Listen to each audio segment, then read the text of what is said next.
बिस्मिल्लाहिर्रहमानिर्रहीम।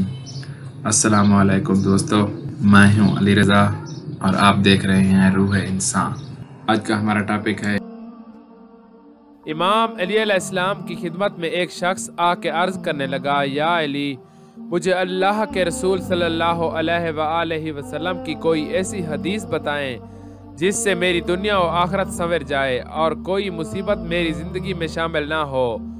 बस जैसे ही ये पूछा गया तो इमाम अली अलैहिस्सलाम ने फरमाया, मैंने अल्लाह के रसूल सल्लल्लाहु अलैहि वसल्लम से सुना कि इंसान को जो मकाम खामोशी की वजह से इंसानों के नज़दीक मिलता है वो 60 बरस की नफल इबादत से भी नहीं मिलता, क्योंकि खामोशी मर्द के लिए अजीम जेवर है।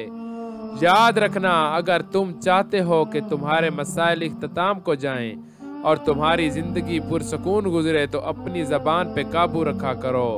जहाँ बात करने की ज़रूरत हो वहाँ बात किया करो, क्योंकि जो इंसान अपनी ज़बान को खामोश रखता है और सही वक्त पे बात करता है तो अल्लाह उसकी ज़िंदगी के मसाइल कभी बढ़ने नहीं देता और यूँ वो इंसान ज़िंदगी में खुशहाली पाता है और आखिरत में भी सुरखरू रहेगा। दोस्तों, आज की वीडियो बस यहीं तक थी। उम्मीद है आपको पसंद आई होगी। अपनी राय का इजहार कमेंट सेक्शन में ज़रूर कीजिएगा।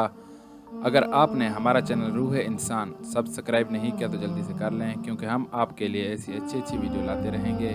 मिलते हैं एक नई वीडियो के साथ, तब तक के लिए अपना ख्याल रखिएगा। अल्लाह हाफ़िज़।